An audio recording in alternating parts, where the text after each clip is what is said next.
Unlike other YouTubers that talk about Dota, Crystalis Dota makes analogies, makes far-fetched ideas to connect. In this video, I'm going to argue that TOPSON is just like SUMAIL when he first entered the professional Dota scene. And let's get it clear right now. I'm not saying TOPSON is like the current SUMAIL. That is not the case, because at the moment SUMAIL is completely different. I am arguing that TOPSON is like SUMAIL when he first entered the Dota pro scene. So let's get that clear. And I hope you guys are able to get this comparison. Let's start with the idea that why do we think SUMAIL and TOPSON have similar traits? And why do I always go back to SUMAIL? First of all, I just want to tell you that Crystalis Dota thinks SUMAIL is one of the highly ranked best mid players, especially when it comes to performing in TI. He performs really well. He has history. SUMAIL was a player who was recruited before TI5 to Evil Geniuses.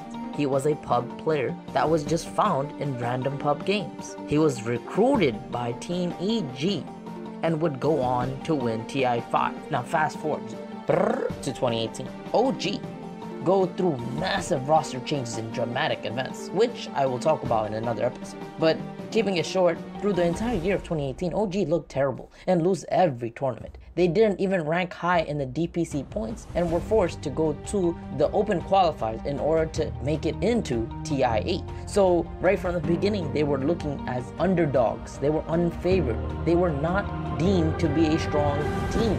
Eventually, their tension and their lack of play and success of 2018 built so much that even best friends, No-Tail and Fly, who actually created the team from its birth, would split apart. It was a mark of a sad day for OG and his fans because the team would go through such drastic changes.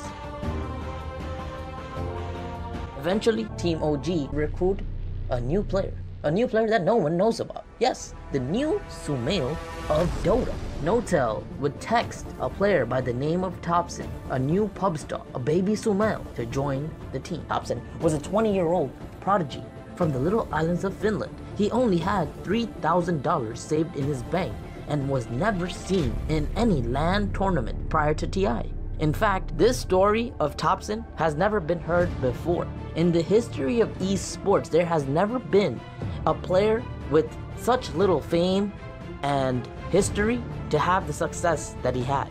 Eventually, TOPSON with OG would go on to win TI8.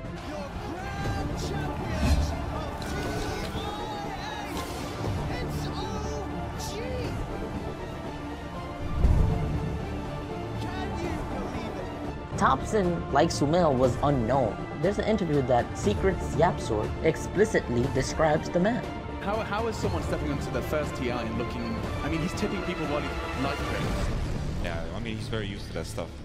That's his game. That's his style. That's his style, to destroy pub games, and he just kind of came into TI and destroyed pub games, basically. Now you have this new pub player that's like completely, he's not your ordinary pub player like TOPSON. He's very obnoxious. He's a weirdo. He's a very weird player. Like, but that's being obnoxious in Dota is a good thing, right? Sometimes, most of the time, yes. Most of the time. It's like usually like LGD. You see this team, these monsters, and like you know that nobody can beat them at what they do right now. It's like you can't beat them with normal Dota. But you throw in some weird TOPSON in the mix, and it gets weird. You know, it's like his heroes, his item builds, and it's like what kind of mid player buys Meteor Hammer on Invoker and plays Pugna on Monkey King? Like, what's going on, you know? Yeah. It's like, it's not your classic Invoker, Aghanims destroying the game. It's not your classic Shadow Fiends and Pucks and Pops, you know? Is he the reason why OG works? Why this iteration of OG works? Yes, he is a mid laner that wins mid, and in the next 5 minutes, he also, and somehow, he wins all the other side lanes, and eventually the game ends. You just don't know what happened. In the blink of an eye, he wins the game. He is a player that picks Invoker and buys Meteor Hammer. He plays Monkey King mid. He plays Skywrath Mage and Pugna a lot, and somehow, someway, he just wins. In TI8, his first time playing Exort was in the grand finals of the International of 2018. You can imagine, people don't know what to expect by him. He's such a versatile player. The reason, number one, why I say he is the new SUMAIL, because he brings his own brand of Dota, especially to the big stage. which eventually shocks the entire world. Remember how little SUMAIL came into the scene and took over with his unorthodox Flashes playstyle? Well, likewise, TOPSON has taken over the Dota world in a similar fashion. He has gone through every team of the International 28 with a dominant performance. In fact, it seems like he is playing pub games even in the International. OG have not lost to any team in the playoffs of TI. Now, TOPSON truly is a major factor of Team OG. Yes, Ana and Jirax are great, and I'm going to talk about each of them separately in a different story because they deserve that much respect. They're TI champions. In order to further understand them, we have to look at a specific game that truly highlights his incredible aura and impact. You see, during round 2 upper bracket best of 3 matchup against Evil Geniuses at ti8, OG was losing with about 20,000 gold deficit against EG. The stakes of this game was enormous, as the winner of this specific game, game 3, would go on to the upper bracket finals and a guaranteed top 3 finish at ti8. Look at the impetus from Zestral coming on to Sensep, trying to hide in the trees, but SUMAIL and Esfor, they're hunting, they're finding SUMAIL with the triple kill. So with that goal deficit building up, OG looked inflated and we're at the brink of giving up. However, TOPSON never swayed. He never wavered and remained headstrong. He was the prime leader and told his team to not worry. Now imagine a newbie, a new star, a new player that comes out of nowhere and tells veteran players, guys, don't stress it, don't worry, we're going to be the victors. You would look at that person like he's crazy. What do you know about Dota? You're just a new guy. But no, Team OG believed in TOPSON. They believed in him. Even though they were down 20,000 gold in a Dota 2 professional game at TI, they didn't give up. This is TOPSON. He told his team, guys, don't worry, I think we can win. Give space for Spectre and we can take it in the late game. And that is what they did. Team OG believed in TOPSON and eventually in one another. Its members remained strong and their Spectre strategy defeated Evil Geniuses. Now think about it. OG defeated EG. EG would go on to the lower bracket and eliminate VP, the #1 DPC point of 2018, and Team Liquid, who is a TI7 champion. So if we think logically, TOPSON and Team OG were actually in fact the best team of the entire International of 2018 by a huge margin.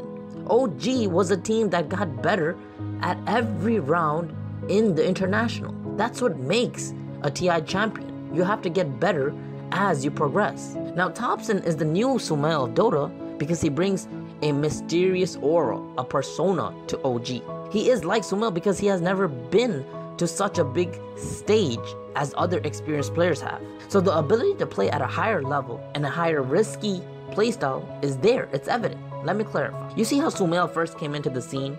No one expected Evil Geniuses to go far, and due to that lack of expectation, it allows you to play more freely and be yourself. You play without a shred of care.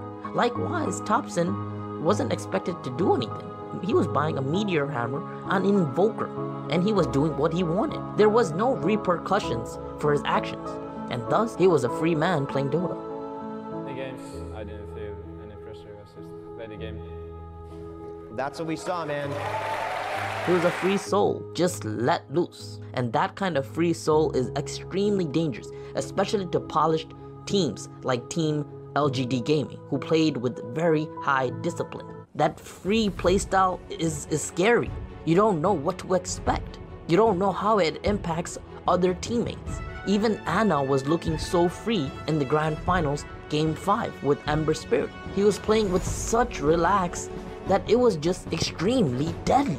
In the grand finals, OG versus LGD Gaming, LGD had no shot. They had no chance. This is because TOPSON was radiation. He was spreading his radiation to the nuclear bomb Ana the whole time. So LGD were playing with calm and fortitude and relaxation and strategy. But they didn't know what to expect from the opposing side. They were a bomb waiting to explode. They were ticking the whole time. And in game 5, Ana is the nuclear bomb. He explodes. That was the entire buildup of the whole TI. So again, TOPSON is very crucial because he is the X factor. He's like a clutch gene, and it changes the entire feeling of Dota, how Team OG was behaving. You couldn't mentally understand them. He also brought new hope that any player can make it into a pro scene. He provided hope that even though Fly and S4 betrayed Team OG and left them, it didn't matter because he was taking care of it. It gives the feeling that playing with your own style is the best way to play Dota. Yes, in the entire year, we have seen teams play with a copycat style of Dota. Each team would copy another team's strategy, but at the end, it was Team OG who played their own style and made it work. Stay tuned to the next episode where Crystalis Dota looks at the impact and the real story behind the betrayal of Fly and No-Tail. Why did Fly leave? Why did Fly and S4 leave No-Tail? And what was the result of such actions? Did evil geniuses get better? Did OG get better? What happened? What was the real impact? Until next time, this is the amazing story of TOPSON, the mysterious player that I believe is the new SUMAIL of Dota, the rising superstar. Anyways, I'm out.